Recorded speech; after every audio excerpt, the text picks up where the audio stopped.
Sholat malam ini Bapak Ibu yang terhormat, dalam sebuah hasil penelitian disertasi, ternyata orang-orang muslim muslimah yang rajin sholat malam itu meningkatkan etos kinerjanya di kantor. Dimanapun dia berada, apakah dia seorang pembisnis, apakah dia seorang teknokrat dan lain sebagainya, meningkat kinerjanya. Jika saja asma Allah yang kita yakini dalam kehidupan kita, maka insya Allah tidak akan ada satu orang pun yang berani berbuat maksiat pada Allah Subhanahu wa Ta'ala.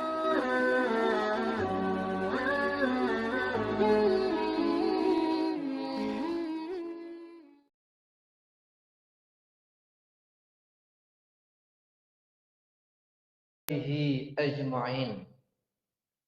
Ashhadu an la ilaha illallah wahdahu la syarikalah wa ashhadu anna Muhammadan abduhu wa rasuluh al-mab'usu rahmatan lil alamin.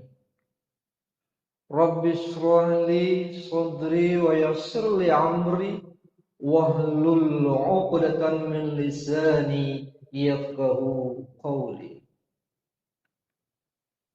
Kaum muslimin, kaum muslimat, sidang jamaah subuh Masjid Al-Hakim, para pemirsa TV Al-Hakim di mana saja berada, semoga pada pagi yang berbahagia ini, setelah kita melaksanakan ibadah makan sahur bersama keluarga kita yang tercinta, makan sahur bersama sahabat-sahabat kita yang melaksanakan i'tikaf di Masjid Al-Hakim, lalu melanjutkan salat subuh berjemaah.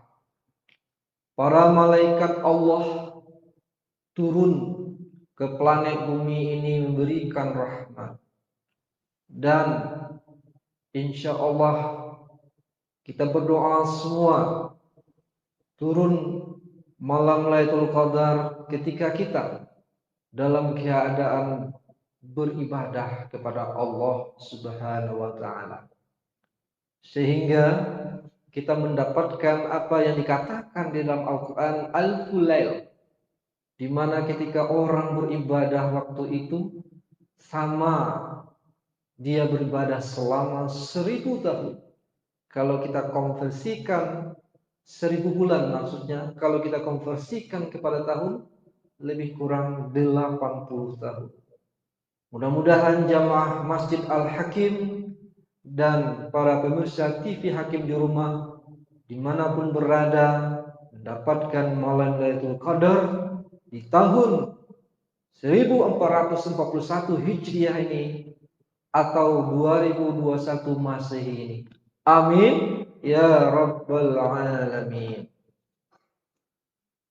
Kaum muslimin sedang hadirin jamaah subuh Masjid Al-Hakim dan para pemirsa TV Al-Hakim dimanapun berada, atas izin Allah lah kita hadir di tempat masjid kita yang megah dan indah ini, yang terasa seperti surga di dunia. Insya Allah nanti kita akan merasakan bagaimana rasanya surga itu di akhirat dengan nilai 99%. Di dunia ini baru dikasih oleh Allah 1%. Maka yang 1% inilah orang-orang berebut pergi kemana-mana keliling dunia mencari keindahan, dan kita merasakan itu nikmat.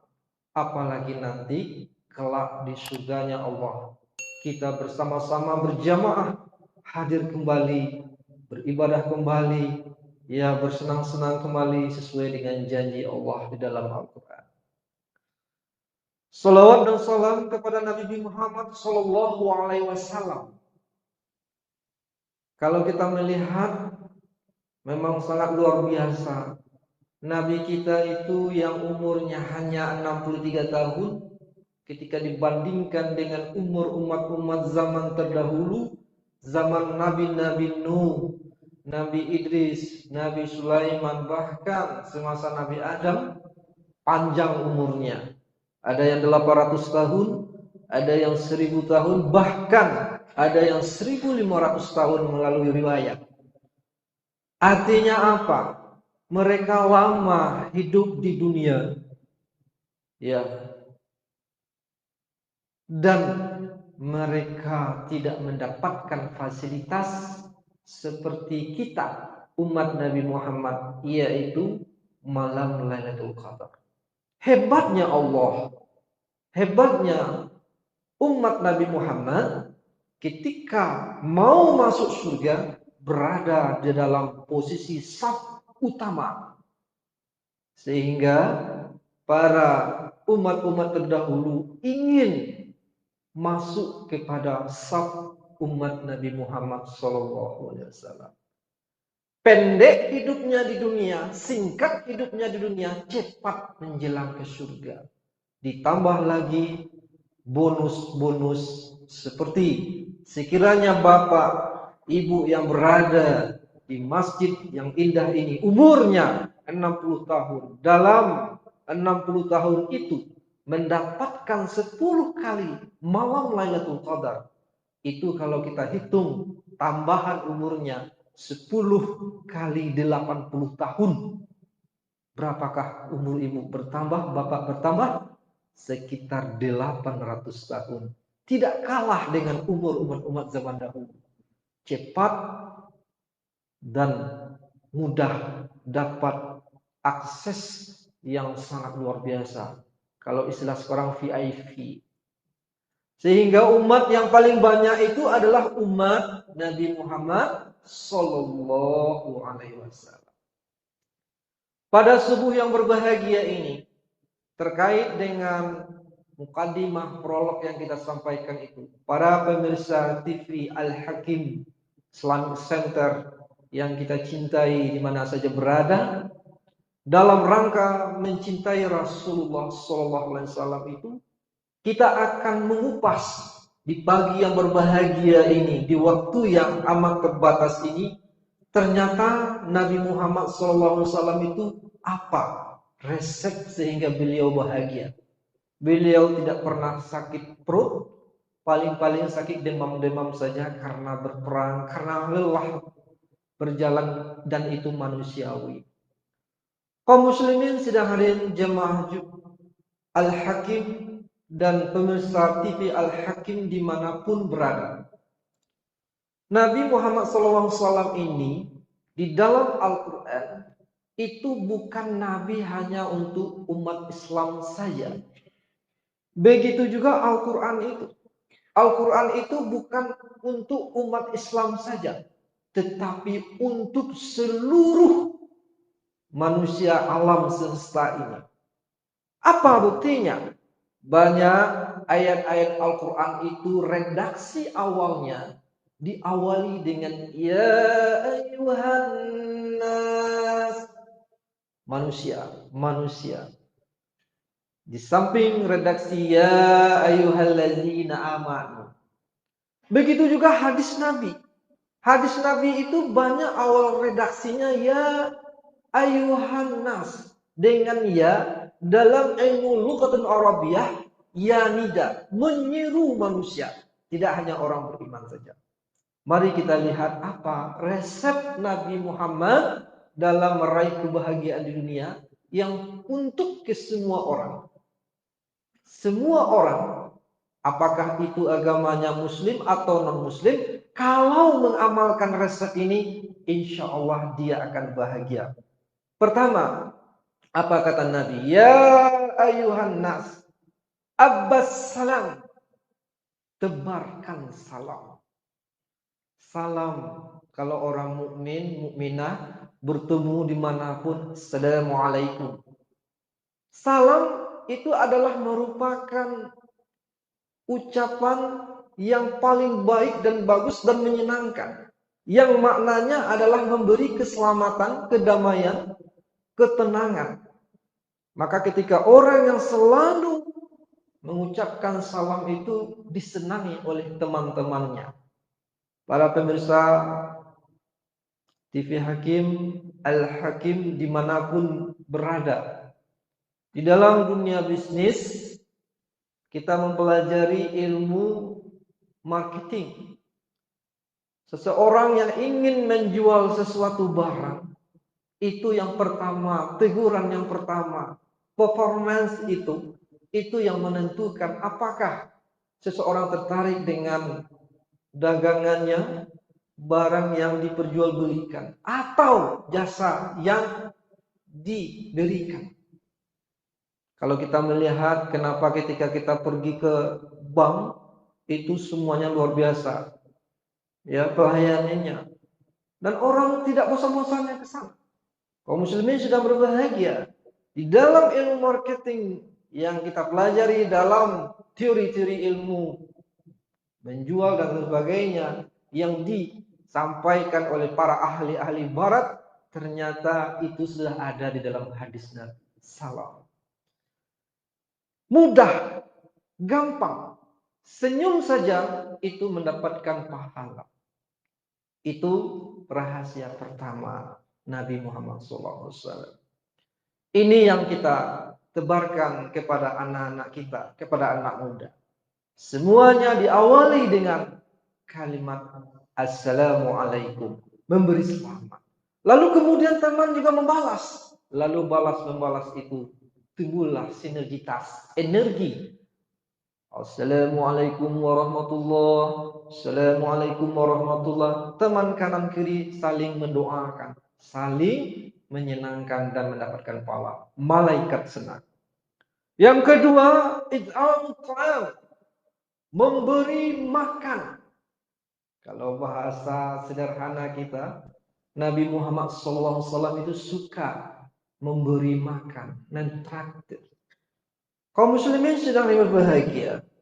Di dalam ilmu sosiologi, yang bahagian dalam ilmu antropologi juga, bagaimana seseorang itu disenangi, bagaimana seseorang itu menjadi figur yang enak digauli, dipergauli di masyarakat dalam hal yang positif.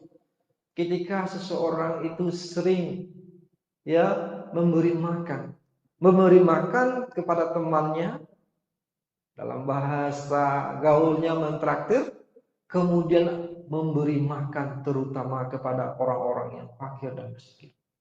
Apalagi di bulan suci Ramadan ini memberi takjub bagi orang-orang yang lagi iktikaf di masjid. Itu pahalanya sangat luar biasa berganda. Sedangkan kita bertemu dengan teman kita di kampus, di sekolah, di pasar, lalu kita beri dia makan, kita traktir dia, itu sudah sangat luar biasa pahala. Apalagi mereka yang berada di rumah Allah dalam menunggu malam Lailatul Qadar, dalam berzikir kepada Allah, disediakan air minum, disediakan makanan, luar biasa pahalanya. Ini yang dilaksanakan oleh Rasulullah SAW. Dan di dalam ilmu marketing modern juga seperti itu. Apapun bergaining terkait dengan persoalan bisnis, jamu menjamu itu adalah hal yang wajib bagi sebuah pertemuan. Sehingga orang senang, teman relasi senang, komitmen bisnis terjadi, MOU terjadi. Makanya kaum muslimin sedang berbahagia. Di dunia orang mengakui, ternyata sudah ada ya di dalam hadis. Kita capek-capek belajar ilmu marketing sampai ke Amerika, sampai ke Eropa, ternyata ada di dalam hadis. Nabi sudah melakukan. Makanya Nabi Muhammad SAW itu adalah seorang pedagang. Dan di zaman mutaakhirin ini adalah zaman bisnis, zaman perdagangan. Zaman dahulu awal-awalnya zaman pertanian, ya, zaman-zaman selanjutnya, kemudian zaman mutaakhirin, berlanjut terus berlanjut sampai pada intinya di zaman mutaakhirin. Umat Nabi Muhammad itu adalah banyak pedagang. Kita lihat Saudi Arabia. Apa yang kita bandingkan dengan Saudi Arabia? Di Saudi Arabia itu bukit di sebelah masjid kita ini, Bukit Siti Nurbaya yang cantik ini nggak ada di Arab itu. Ketika orang Arab dibawa ke sini tercengang dia. Waduh, bagaikan zamrud di khatulistiwa. Di kampung saya gundul semua. Di sini hijau semua. Airnya pun banyak, luar biasa. Kaum muslimin sedang berbahagia. Tetapi di sana karena bangsa Arab itu berjiwa bisnis dan perdagangan. Mungkin ketika kita pergi ke Mekah yang pernah Ustadz lakoni di sana, lebih murah martabak Mesir di sana daripada di Padang. Kenapa itu? Buah-buah lebih murah. Nah, ini yang disebut dengan bisnis global. Kaum muslimin sedang berbahagia. Yang ketiga, apa kata Nabi? Sirru arham. Jalin rasa kasih sayang. Arham, rahim, silaturrahim, silaturrahmi. Ada pendapat para ulama mengatakan kalau silaturrahim itu hubungan sesama keluarga. Ya, kalau silaturahmi hubungan kita sosial kemasyarakatan, sosial humaniora. Kaum muslimin sedang berbahagia. Ternyata di dalam dunia perdagangan, dunia bisnis ini yang luar biasa. Ketika orang menjaga link-linknya itu, menjaga silaturahim, silaturahmi, ya, maka salah satu kenapa Islam itu menyebar secara damai kemanapun Islam itu masuk. Islam masuk ke daerah Asia Tenggara. Kalau kita belajar historiografi Islam, bagaimana pedagang-pedagang Arab itu masuk. Ternyata pedagang-pedagang Arab masuk ke kantong-kantong daerah, terutama di Asia Tenggara ini. Kalau kita mempelajari Islam, sejarah Islam di Asia Tenggara, ternyata banyak melalui perdagangan. Hubungan silaturahmi, link bisnis. Lalu kemudian perdagangan berlanjut kepada silaturahim, hubungan perkawinan. Makanya kalau kita melihat dalam sebuah daerah yang disebut dengan Aceh, Aceh itu A itu Arab, C itu Cina, E itu Eropa, H itu India. Makanya orang Aceh itu ada yang berbentuk Arab, ada berbentuk Chinese, ada yang berbentuk India, ada yang berbentuk Eropa. Ada di bagian pantai Aceh itu cantik-cantik, ganteng-ganteng, itu matanya mata biru. Turunan orang-orang Eropa di sana. Kaum muslimin sedang berbahagia. Dahulu Sabang itu luar biasa sistem perdagangannya di sana. Sejak zaman Belanda sudah ada terjadi di pelabuhan sana. Tapi karena sudah dialihkan ke bawah, ke Batam, akhirnya di sana kurang transaksinya. Coba kalau itu dibuka lagi oleh negara kita, ini luar biasa. Aceh akan sangat berkembang. Kaum muslimin sedang berbahagia itu dalam teori pembelajaran historiografi Islam. Ternyata Islam itu tidak jauh dengan dunia apa yang dilakoni oleh Nabi Muhammad SAW. Sirru kasih sayang, senyum, kemudian menjalin hubungan silaturahmi dan sebagainya.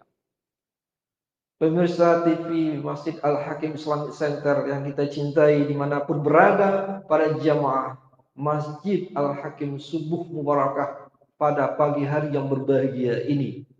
Yang keempat adalah kunci kebahagiaan Rasulullah SAW itu adalah wasalatul filail, salat di malam hari. Nah, ini ternyata di dalam berbagai banyak riwayat yang disampaikan oleh Siti Aisyah, istrinya Nabi Baginda Muhammad SAW, Nabi itu dia salat malamnya sampai subuh, sampai bongkak kaki. Nabi Muhammad SAW yang sudah dijamin oleh Allah masuk surga saja, begitu salat sunatnya. Nabi itu taubat dalam sehari semalam, dalam 24 jam, itu 77 kali. Dijamin oleh Allah masuk surga. Taubatnya 77 kali. Kaum muslimin sedang berbahagia. Wajar Nabi itu disenangi oleh sahabat, oleh musuh, lawan dan kawan. Di dalam sejarah pernah satu kali salah seorang suku, kepala suku yang sangat berpengaruh di Jazirah Arab itu. Ya, suku Badui. Sangat berpengaruh. Karena sistem sukuisme ini sudah ada sebelum Islam. Sebelum Islam datang, orang sudah bersuku-suku. Jadi suku-sukuisme ini nggak bisa dihapus. Ya, ada dalam sebuah teori, dalam penelitian bahwa KKN itu nggak bisa dihapus. Karena itu sudah menjadi sebuah budaya. Tapi bisa dikurangi. Kaum muslimin sidang hadirin yang berbahagia, ternyata apa yang dilakukan oleh Nabi kepada kepala suku yang sangat benci kepada Nabi, tapi nggak jelas kenapa dia benci. Dia pun bingung, kenapa saya benci pada Nabi? Kalau istilah modernnya Islamfobia, Islamfobia. Nggak ada orang Islam ganggu-ganggu dia, tapi dia benci aja sama Islam. Teman saya, seorang presiden Amerika, Donald Trump, dikatakan adalah teman-teman itu Islamfobia. Ternyata rakyat Amerika itu adalah rakyat yang sangat cerdas. Rata-rata mereka pendidikannya luar biasa. Walaupun sang presiden sampai menutup perdagangan orang Arab di sana, sampai dia memutuskan MOU, tapi rakyatnya banyak yang masuk Islam. Buktinya apa? Banyaknya permintaan di Holy Quran. Karena orang akan melihat, akan penasaran ketika sesuatu ajaran itu ditekan, disebut, dikatakan itu Islam yang aneh-aneh dan sebagainya. Orang penasaran. Ketika orang mempelajari, ternyata ini. Wah, menyejukkan, menenangkan. Kaum muslimin, Islam itu adalah rahmatan lil alamin. Kaum muslimin sedang hadirin jamaah pagi Masjid Al-Hakim, Kota Padang, dan para pemirsa TV Hakim dimanapun berada. Hebatnya Nabi Muhammad SAW itu, beliau disebut adalah ahsanun nas. Yang menyebut itu bukannya orang muslim, tapi orang non-muslim. Seorang yang menulis, yang kita baca, yang kita tahu, 100 tokoh berpengaruh di dunia ini, non-muslim yang menulis, bukan Islam. Kalau orang muslim, iyalah oke, karena orang muslim. Tapi non-muslim menempatkan Nabi Muhammad SAW tokoh berpengaruh yang pertama. Ternyata resepnya 4 ini aja. Pertama, Abdus Salam, senyum, memberikan salam, menebarkan salam, lalu senang mentraktir, memberi makan. Terutama orang-orang fakir miskin, sahabat, ahli tawon, qarib, maupun sahabat junub yang jauh.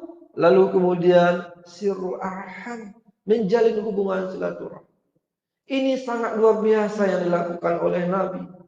Kemudian wasolatul ibadah. Salat malam. Salat malam ini Bapak Ibu yang terhormat, dalam sebuah hasil penelitian disertasi, ternyata orang-orang muslim muslimah yang rajin salat malam itu meningkatkan etos kinerjanya di kantor. Dimanapun dia berada, apakah dia seorang pembisnis, apakah dia seorang teknokrat dan lain sebagainya, meningkat kinerjanya. Yang kita pengalaman memang seperti itu. Kalau kita malam-malam itu begadang sampai jam 2 lalu tertidur sampai pagi, pagi itu nggak enak badan. Tapi kalau kita bangunnya jam 2, tidurnya jam 10, orang kesehatan juga mengatakan itu bagus, karena waktu itu tubuh kita butuh istirahat, karena hati kita lagi membuang racun-racun. Makanya orang-orang yang sakit itu, ya kalau kami para dosen banyak itu yang sakit diabetes, gula itu, karena harus melakukan riset penelitian, terkejar dengan deadline waktu, akhirnya bergadang sampai malam. Banyak yang sakit, meninggal sebelum usianya. Kenapa? Karena salah polanya. Islam jauh-jauh hari Islam mengajarkan tidur dan bangun di sepertiga malam. Betapa nikmatnya. Pagi-pagi setelah subuh itu dilarang tidur. Ternyata benar. Orang yang tidur setelah subuh itu Enggak fresh dia sampai siang. Bagaimana dia melakukan bergaining? Bisnis, tawar-menawar dan sebagainya. Bagaimana dia melakukan pencerahan sementara dia sendiri enggak cerah? Karena dia bangunnya udah 9 pagi. Bagaimana dia mengatakan untuk mengajak orang sehat sementara dia enggak sehat? Kaum muslimin, bagaimana dia mau berdakwah sementara dia sendiri tidak disenangi oleh masyarakat? Kenapa Nabi Muhammad SAW itu disenangi oleh malaikat? Resepnya itu murah senyum. Bahkan ada orang yang membenci Nabi, dikasih oleh Nabi makanan, dijamu. Sampai akhirnya orang itu tunduk. Wah, ini sebenarnya Islam. Daksur yang sudah menghunus pedang kepada Nabi, Nabi tenang saja. Lalu Nabi mengatakan, ketika Daksur bergetar melihat Nabi, akhlak Nabi itu jatuh pedangnya, lalu Nabi katakan lagi, saya segera pegang pedang. Lalu Daksur masuk Islam. Kaum muslimin, ternyata sederhana resep Rasulullah SAW. Diterapkan di badan aspek apapun kehidupan kita. Yang dari hasil penelitian dan dari yang pernah kita amalkan secara personal pribadi, memang luar biasa. Sukses. Mudah urusan kita. Maka Nabi itu awet muda. Nabi itu awet muda. Tidak pernah dia sakit perut. Yang kalau kita tahu bahwa dalam ilmu kesehatan itu yang paling banyak itu adalah penyakit berasal dari fi butun. Butun itu ba, to, nun. Ba, to. To itu kan kayak lambung. Butun. Tun. Perut. Kenapa kita harus berpuasa? Karena kembali menstabilkan perut kita itu. Itu sebenarnya menurut ilmu kesehatan. Menurut agama apa lagi? Menahan kesabaran dan sebagainya. Ternyata kaum muslimin orang yang berpuasa itu sehat perutnya. Kalau orang sudah sehat perutnya, wajahnya akan cerah. Kaum muslimin sedang berbahagia. Makanya cara makan Nabi saja sederhana. Nabi makan sebelum lapar. Berhenti sebelum kenyang. Kalau kita enggak, tambah cek. Lampian malati perigo tambah aja. Akhirnya kolesterol tinggi, ya kan? Apalagi di Minangkabau ini luar biasa kulinernya. Di Minangkabau ini apa yang enggak enak? Rendangnya enak. Tunjang saja tulang digulai jadi enak. Pohon bambu, rabuang digulai jadi enak. Batu kalau bisa digigit mungkin batu krekel itu mungkin bisa aja. Enak juga itu di orang Minang. Ya, kaum muslimin sedang berbahagia. Di saat puasa inilah ternyata semakin kita mempelajari Islam, semakin kita menggali Islam, semakin kita membaca buku-buku terkait dengan historiografi Nabi, biografi Nabi, lalu kita dengar para ustadz, para asatidz menyampaikan dakwah-dakwahnya, timbul semangat kita. Kaum muslimin, Pak Ustadz melihat sekarang jemaah Masjid Al-Hakim cerah-cerah wajahnya. Ini bukan memuji-muji, tapi kenyataan. Kenapa? Sebagai penutup, kenapa? Apa rahasianya? Ternyata selama kita puasa ini terjadi proses skenisasi secara alami dalam tubuh kita. Racun-racun dibuang dengan sendirinya. Kaum muslimin, contoh sederhana, ginjal. Kenapa orang yang main domino di lapau? Yang lapau itu istilah modernnya kantor DPRD tingkat 3. Itu lapau itu. Di lapau itu selesai semua urusan. Urusan negara selesai. Urusan rumah tangga selesai. Urusan apapun selesai. Bahkan cerita masjid pun di sana selesai di lapau. Lapau itu bahasa tradisionalnya, bahasa kerennya kafe lah.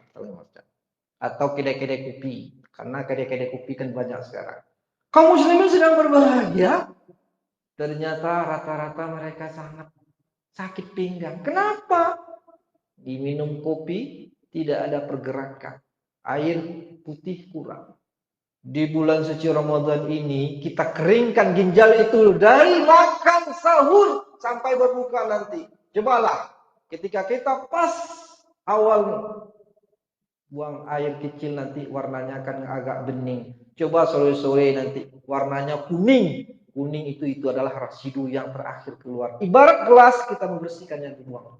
Itu terjadi selama sudah lewat 21 hari dan 30 hari.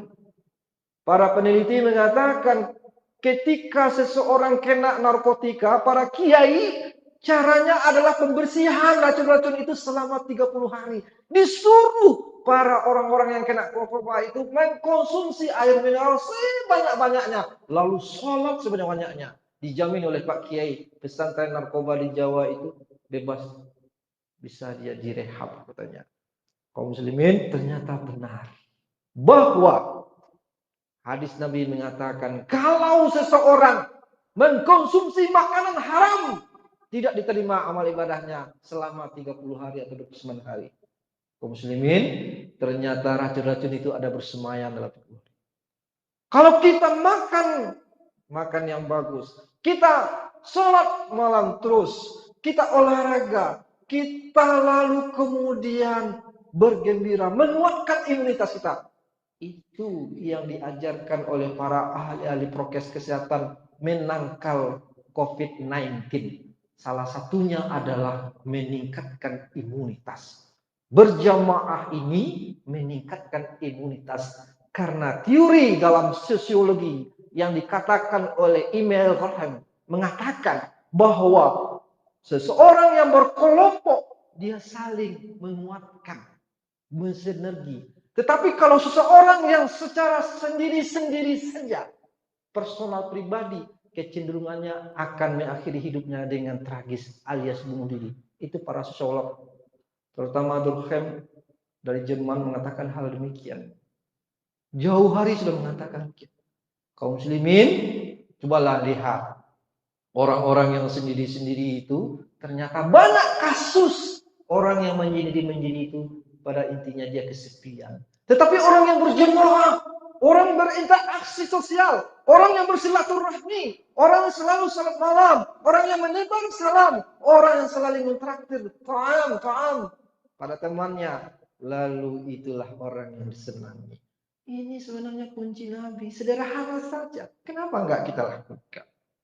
Mudah-mudahan kaum muslimin sedang berbahagia, kita menjadi hamba-hamba Allah yang dicintai oleh Allah dengan mencintai Rasulullah. Dengan cara apa? Dengan cara mengamalkan dan mengikuti cara-cara Rasulullah Sallallahu Alaihi Wasallam.